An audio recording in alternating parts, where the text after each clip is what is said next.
Karibu tena kwa masomo yangu ya kiudaktari, kwa nurses, kwa all medical staff, ambayo ni ya Kiswahili na English, ili kuwezesha watu wetu kuelewa zaidi na kujikumbusha.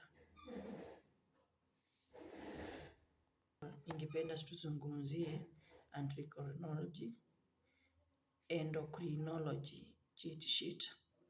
Ambazo ni terms zinatumika pale na zile ambazo unahitaji kujua kwa endocrinology. Na hizi ni clinical patterns recognition for busy doctors. You need to understand this. Ya kwanza ni hypertension plus hypokalemia.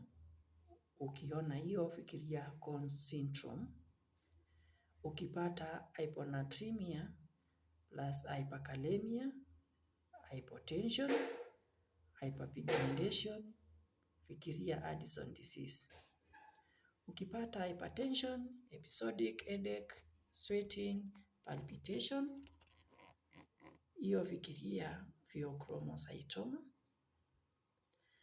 Ukipata galactoria, amenorrhea, visual field defect, fikiria prolactinoma.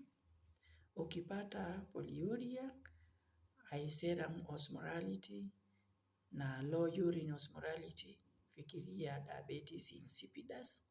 Ukipata hyponatremia plus low serum osmolality plus high urine osmolality, fikiria SIADH.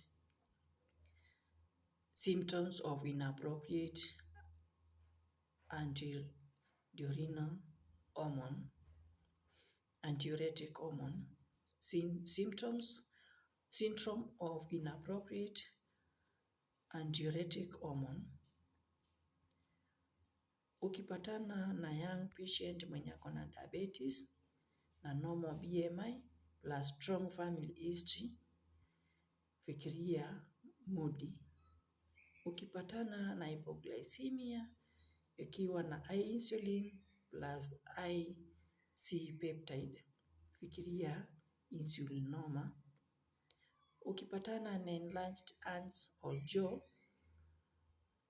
plus IGF-1 plus sleep apnea, fikiria acromegaly.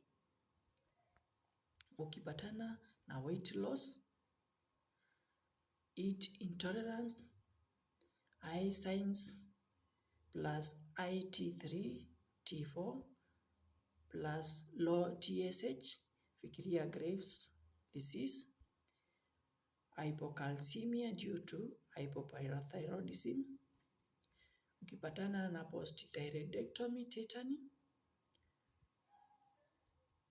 na postpartum fatigue plus failure to lactate, fikiria Shin syndrome.